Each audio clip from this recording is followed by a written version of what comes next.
Hello students, welcome back to my YouTube channel. ನಾನು ನಿಮಗೆ ಇವತ್ತಿನ ವಿಡಿಯೋದಲ್ಲಿ assessment and filing of income tax return ಸಬ್ಜೆಕ್ಟ್ನಲ್ಲಿ ಡಿಪ್ರಿಸಿಯೇಷನ್ ಪ್ರಾಬ್ಲಮ್ ಹೇಗೆ ಮಾಡಬೇಕು ಅನ್ನೋದನ್ನು ಇವತ್ತಿನ ವಿಡಿಯೋದಲ್ಲಿ ತಿಳಿಸ್ಕೊಡ್ತಾ ಇದ್ದೀನಿ.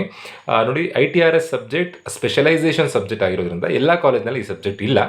ಸೊ ಹಾಗಾಗಿ ನಾನು ಈ ಸಬ್ಜೆಕ್ಟಿನ ವೀಡಿಯೋಸನ್ನು ಲೇಟಾಗಿ ಸ್ಟಾರ್ಟ್ ಮಾಡಿದ್ದೀನಿ.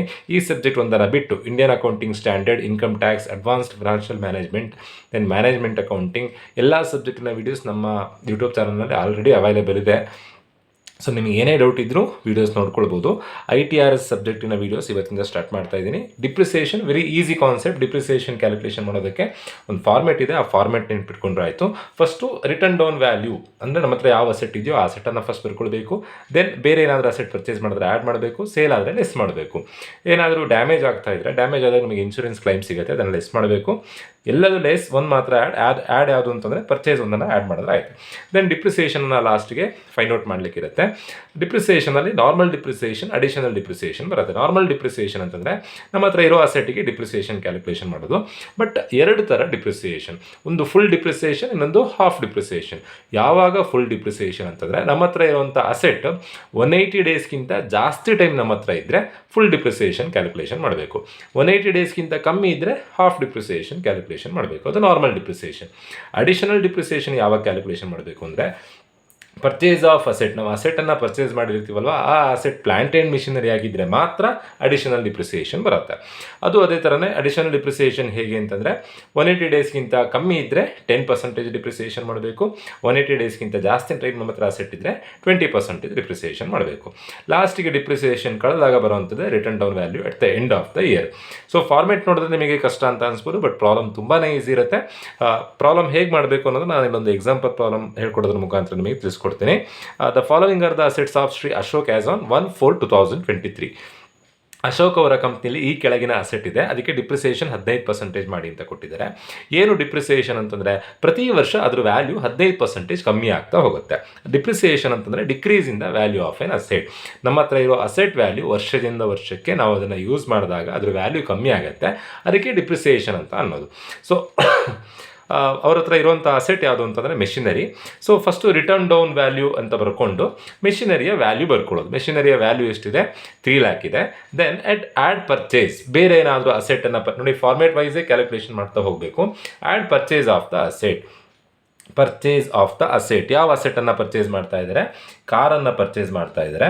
ನೋಡಿ, ಯಾವುದೇ ಅಸೆಟ್ ಪರ್ಚೇಸ್ ಮಾಡಿದ್ರು ಅದನ್ನು ಬಿಸ್ನೆಸ್ ಅಥವಾ ಪ್ರೊಫೆಷನಲ್ಲಿ ಯೂಸ್ ಮಾಡ್ತಾ ಇದ್ದರೆ ಮಾತ್ರ ಕ್ಯಾಲ್ಕುಲೇಷನ್ ಮಾಡಬೇಕು, ಇಲ್ಲ ಅಂತಂದರೆ ಕ್ಯಾಲ್ಕುಲೇಷನ್ ಮಾಡೋದು ಬೇಡ. ಕ್ವಶನಲ್ಲೇ ಕೊಟ್ಟಿದ್ದಾರೆ, purchase of car, he purchased a car for ₹2 lakh and it is used in the business ಅಂತ ಕೊಟ್ಟಿದ್ದಾರೆ. ಸೊ ಕ್ಯಾಲ್ಕುಲೇಷನ್ ಮಾಡಬೇಕು. ಒಂದು ವೇಳೆ ಅದನ್ನು ಬಿಸ್ನೆಸ್ಸಲ್ಲಿ ಯೂಸ್ ಮಾಡ್ತಿಲ್ಲ ಅಂತಂದರೆ ಕ್ಯಾಲ್ಕುಲೇಷನ್ ಮಾಡೋದು ಬೇಡ. ಟೋಟಲ್ ಆಗಿ ಹಳೇದು ₹3 ಲಕ್ಷ ಒಂದು ಮೆಷಿನರಿ ಇತ್ತು, ಈಗ ₹2 ಲಕ್ಷ ಇನ್ನೊಂದು ಅಸೆಟ್ ಪರ್ಚೇಸ್ ಮಾಡಿದ್ದಾರೆ. ಟೋಟಲ್ ಆಗಿ ₹5 ಲಕ್ಷ ಅಸೆಟ್ ಆಯಿತು. ಈ 5 ಲಕ್ಷದಲ್ಲಿ ಏನಾದರೂ ಸೇಲ್ ಮಾಡಿದಾರಾ ನೋಡಿ, ಕ್ವಶನಲ್ಲಿ ಏನಾದರೂ ಸೇಲ್ ಆಗಿರೋ ಇನ್ಫಾರ್ಮೇಷನ್ ಕೊಟ್ಟಿದ್ರೆ ಸೇಲ್ ಆಗಿದ್ದನ್ನು ಕಳ್ಕೊಳ್ಬೇಕು. ಯಾಕೆ ಅಂತಂದರೆ ಸಿಂಪಲ್, ನೀವೇ ಪ್ರಾಕ್ಟಿಕಲ್ ಆಗಿ ಯೋಚನೆ ಮಾಡಿ ಹೇಳಿ. ನಿಮ್ಮ ಹತ್ರ ₹10 ಲಕ್ಷ ಪ್ರಾಕ್ಟಿಕಲ್ ಆಗಿ ಯೋಚನೆ ಮಾಡಿದ್ರೆ ನಿಮಗೆ ಈಸಿಯಾಗಿ ಅರ್ಥ ಆಗುತ್ತೆ. ₹10 ಲಕ್ಷ ಅಸೆಟ್ ಇದೆ ನಿಮ್ಮ ಹತ್ರ, ಅದಲ್ಲದೆ ಮತ್ತೊಂದು ₹5 ಲಕ್ಷ ಅಸೆಟ್ ಪರ್ಚೇಸ್ ಮಾಡಿದ್ದೀರಾ ಅಂತ ಅಂದ್ಕೊಳ್ಳೋಣ. ಹಾಗಾದರೆ ಟೋಟಲ್ ಆಗಿ ನಿಮ್ಮ ಹತ್ರ ಈಗ ಎಷ್ಟು ಲಕ್ಷ ರೂಪಾಯಿದ ಅಸೆಟ್ ಇದೆ? 10 ಲಕ್ಷ ಪ್ಲಸ್ 5 ಲಕ್ಷ, ₹15 ಲಕ್ಷ ಅಸೆಟ್ ಇದೆ. ಆ 15 ಲಕ್ಷದಲ್ಲಿ ಒಂದು ₹2 ಲಕ್ಷ ಸೇಲ್ ಮಾಡಿದ್ದೀರಾ. ಹಾಗಾದರೆ ಈಗಿರೋದು ಎಷ್ಟು? 15ರಲ್ಲಿ 2 ಸೇಲ್ ಮಾಡಿದ್ದೀರಾ ಅಂತಂದರೆ ಈಗಿರೋದು $13 ಲಕ್ಷ. ಸೊ ಪರ್ಚೇಸ್ ಆಗಿದ್ದನ್ನು ಆ್ಯಡ್ ಮಾಡಬೇಕು, ಸೇಲ್ ಆಗಿದ್ದನ್ನು ಕಳಿಬೇಕು. ಸೊ ಈಗ ಯಾವುದೇ ಥರ ಸೇಲ್ಸಿನ ಇನ್ಫಾರ್ಮೇಷನ್ ಕೊಡಲಿಲ್ಲ. ಬ್ಯಾಲೆನ್ಸ್ ಏನಿದೆ? 5 lakh ಇದೆ.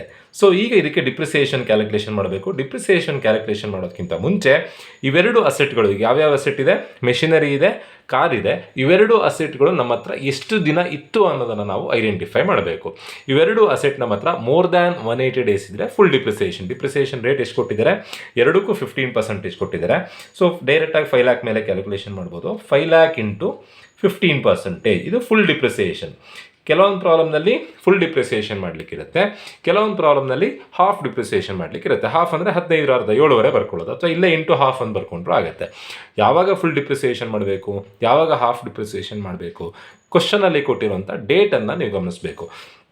ಮೆಷಿನರಿಗೆ ಯಾವುದೇ ಥರ ಡೇಟ್ ಕೊಡಲಿಲ್ಲ ಅಂದರೆ ಇಡೀ ವರ್ಷ ನಮ್ಮ ಹತ್ರ ಅದು ಅಸೆಟ್ ಇರುತ್ತೆ. ಸೊ ಇಡೀ ವರ್ಷ ಅಂತಂದರೆ 365 ದಿನ ನಮ್ಮ ಹತ್ರ ಅಸೆಟ್ ಇರುತ್ತೆ, ಫುಲ್ ಡಿಪ್ರಿಸಿಯೇಷನ್. ಕಾರಿಗೆ ಡೇಟ್ ಕೊಟ್ಟಿದ್ದಾರೆ ನೋಡಿ, ಕಾರಿಗೆ ಏನು ಡೇಟ್ ಕೊಟ್ಟಿದ್ದಾರೆ? ಕಾರನ್ನು ಪರ್ಚೇಸ್ ಮಾಡಿದ್ದು ಯಾವಾಗ ಅಂತಂದರೆ 8ನೇ ತಿಂಗಳಲ್ಲಿ. ಸೊ 8, 9, 10, 11, 12, 1, 2, 3. ಸೊ 8ನೇ ತಿಂಗಳಿಂದ ಮುಂದಿನ ವರ್ಷ ಮಾರ್ಚ್ ತನಕ ಕೌಂಟ್ ಮಾಡಬೇಕು. ಎಷ್ಟು ತಿಂಗಳು ನಿಮ್ಮ ಹತ್ರ ಅಸೆಟ್ ಇರುತ್ತೆ ಅನ್ನೋದು ಗೊತ್ತಾಗುತ್ತೆ. August, September, October, November, December, ಜನವರಿ, ಫೆಬ್ರವರಿ, ಮಾರ್ಚ್. ಟೋಟಲ್ ಆಗಿ 8 ತಿಂಗಳು ನಮ್ಮ ಹತ್ರ ಅಸೆಟ್ ಇರುತ್ತೆ. ನಾವು ತಿಂಗಳಿಗೆ 35 ದಿನ ಅಂತ ಕನ್ಸಿಡರ್ ಮಾಡಿದ್ರು ಕೂಡ, ಕೆಲವೊಂದು ತಿಂಗಳಲ್ಲಿ 31 ಬರುತ್ತೆ, 35 ದಿನ ಅಂತ ಕನ್ಸಿಡರ್ ಮಾಡಿದ್ರು 8 ತಿಂಗಳು ನಮ್ಮ ಹತ್ರ ಅಸೆಟ್ ಇತ್ತು. 8 3 24, 240 ದಿನ ನಮ್ಮ ಹತ್ರ ಅಸೆಟ್ ಇರುತ್ತೆ. ಮೆಷಿನರಿ ಇಡೀ ವರ್ಷ ಇರುತ್ತೆ. ಕಾರು 240 ದಿನ ನಮ್ಮ ಹತ್ರ ಅಸೆಟ್, 240 ದಿನ ನಾವು ಅದನ್ನು ಯೂಸ್ ಮಾಡ್ತಾ ಇದ್ದೀವಿ. ಸೊ ಎರಡೂ ಕೂಡ 180 ದಿನಕ್ಕಿಂತ ಜಾಸ್ತಿ ಇದೆ. So full depreciation. ಸಪೋಸ್ ಇನ್ನೇನಾದರೂ 1/8/2023 ಅಂತ ಕೊಡೋ ಬದಲು 1/1/2024 ಅಂತ ಕೊಟ್ಟಿದ್ರೆ, ನೋಡಿ ಕ್ವಶನಲ್ಲಿ ಕೇಳಿರೋದು ಅಸೆಸ್ಮೆಂಟ್ ಇಯರ್ 24-25 ಅಂತಂದರೆ 23-24ನಲ್ಲಿ ನಮ್ಮ ಹತ್ರ ಎಷ್ಟು ದಿನ ಅಸೆಟ್ ಇರುತ್ತೆ ಅನ್ನೋದನ್ನು ನೀವು ಕೌಂಟ್ ಮಾಡಬೇಕು. ಈಗ 1/8/2023 ಅಂತ ಕೊಡೋ ಬದಲು ಸಪೋಸ್ 1/1/2024 ಅಂತ ಏನಾದರೂ ಕೊಟ್ಟಿದ್ರೆ ನಮ್ಮ ಹತ್ರ ಆವಾಗ ಎಷ್ಟು ದಿನ ಅಸೆಟ್ ಇರುತ್ತೆ? ಜನವರಿ, ಫೆಬ್ರವರಿ, ಮಾರ್ಚ್ 3 ತಿಂಗಳು ಅಸೆಟ್ ಇರುತ್ತೆ. ಸೊ 3 ತಿಂಗಳಿಗೆ ಮಾತ್ರ ಡಿಪ್ರಿಸಿಯೇಷನ್. 3 ತಿಂಗಳು ಅಂತಂದರೆ 90 ದಿನಕ್ಕೆ ಡಿಪ್ರಿಸಿಯೇಷನ್. ನೀವು ಮಾಮೂಲಿ ಹೇಗೆ ಮಾಡ್ತಿದ್ರಿ?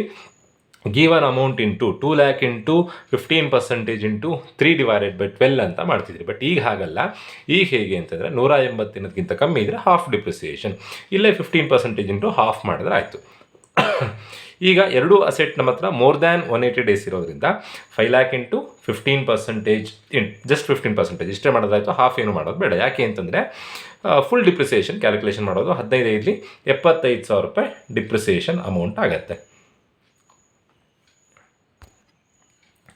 ಸೊ ಅಡಿಷನಲ್ ಡಿಪ್ರಿಸಿಯೇಷನ್ ಯಾವಾಗ ಬರುತ್ತೆ ಅಂತಂದರೆ, ಈಗ ಏನು ಪರ್ಚೇಸ್ ಮಾಡಿದಾರೋ, ಈಗ ಏನು ಪರ್ಚೇಸ್ ಮಾಡಿದ್ದಾರೆ? ಕಾರನ್ನು ಪರ್ಚೇಸ್ ಮಾಡಿದ್ದಾರೆ. ಕಾರ್ ಪರ್ಚೇಸ್ ಮಾಡೋ ಬದಲು ಏನಾದರೂ ಪ್ಲಾಂಟ್ ಆ್ಯಂಡ್ ಮಿಷನರಿ ಪರ್ಚೇಸ್ ಮಾಡ್ತಾ ಇದ್ದರೆ ಅವಾಗ ಮಾತ್ರ ಅಡಿಷನಲ್ ಡಿಪ್ರಿಸಿಯೇಷನ್ ಬರುತ್ತೆ. ಅಡಿಷನಲ್ ಡಿಪ್ರಿಸಿಯೇಷನ್ ಹೇಗೆ? ಮೋರ್ ದ್ಯಾನ್ 180 ಡೇಸ್ ಇದ್ದರೆ 20% ಡಿಪ್ರಿಸಿಯೇಷನ್ ಮಾಡಬೇಕು. ಲೆಸ್ ದ್ಯಾನ್ 180 ಡೇಸ್ ಇದ್ದರೆ 10% ಡಿಪ್ರಿಸಿಯೇಷನ್ ಮಾಡಬೇಕು. ಯಾವುದಕ್ಕೆ? ಹೊಸದಾಗಿ ಏನು ಪರ್ಚೇಸ್ ಮಾಡಿರ್ತಾರೋ ಆ ಪ್ಲಾಂಟ್ ವ್ಯಾಲ್ಯೂ ಮೇಲೆ ಡಿಪ್ರಿಸಿಯೇಷನ್ ಫೈಂಡ್ ಔಟ್ ಮಾಡಿದ್ರಾಯಿತು. ಬಟ್ ಈಗ ಯಾವುದೇ ಥರ ಪ್ಲಾಂಟ್ ಆ್ಯಂಡ್ ಮಿಷನರಿ ಪರ್ಚೇಸ್ ಮಾಡ್ತಾ ಇಲ್ಲ. ಸೊ ಅಡಿಷನಲ್ ಡಿಪ್ರಿಸಿಯೇಷನ್ ಬರೋದು ಪರ್ಚೇಸ್ ಮಾಡಿರುವಂಥ ಅಸೆಟ್ ಪ್ಲಾಂಟ್ ಆ್ಯಂಡ್ ಮಿಷನರಿ ಆದರೆ ಮಾತ್ರ ಅಡಿಷನಲ್ ಡಿಪ್ರಿಸಿಯೇಷನ್ ಬರುತ್ತೆ, ಇಲ್ಲಾಂದರೆ ಅಡಿಷನಲ್ ಡಿಪ್ರಿಸಿಯೇಷನ್ ಬರಲ್ಲ. So return down value at the end of the year find out ಮಾಡೋದು ಹೇಗೆ ಅಂತಂದರೆ, return down value at the end of the year 5 lakh ರೂಪಾಯಿ ಅಸೆಟ್ ಇತ್ತು, ಅದ್ರ ವ್ಯಾಲ್ಯೂ 75,000 ರೂಪಾಯಿ ಕಮ್ಮಿ ಆಗುತ್ತೆ. ಹಾಗಾದರೆ ಈಗ ಅದರ ವ್ಯಾಲ್ಯೂ ಎಷ್ಟು ಅಂತಂದರೆ 4,25,000. ಕ್ವಶನಲ್ಲಿ ಏನು ಫೈಂಡ್ ಔಟ್ ಮಾಡಲಿಕ್ಕೆ ಕೊಟ್ಟಿದ್ದಾರೆ? ಕಂಪ್ಯೂಟ್ ದ ಡಿಪ್ರಿಸಿಯೇಷನ್ ಅಂತ ಕೊಟ್ಟಿದ್ದಾರೆ. ಡಿಪ್ರಿಸಿಯೇಷನ್ ಆನ್ಸರ್ ಎಷ್ಟು ಅಂತಂದರೆ 75,000. ಈ ಥರದಲ್ಲಿ ಪ್ರಾಬ್ಲಮ್ ಮಾಡಬೇಕು. ಇದರಲ್ಲೇ ಸಣ್ಣ ಪುಟ್ಟ ಅಡ್ಜಸ್ಟ್ಮೆಂಟ್ ಬರುತ್ತೆ. ಹೋಪ್ ಎಲ್ರಿಗೂ ವಿಡಿಯೋ ಅರ್ಥ ಆಗಿದೆ ಅಂತ ಅಂದ್ಕೊಳ್ತಾ ವಿಡಿಯೋ ಮುಗಿಸ್ತಾ ಇದ್ದೀನಿ. Thank you.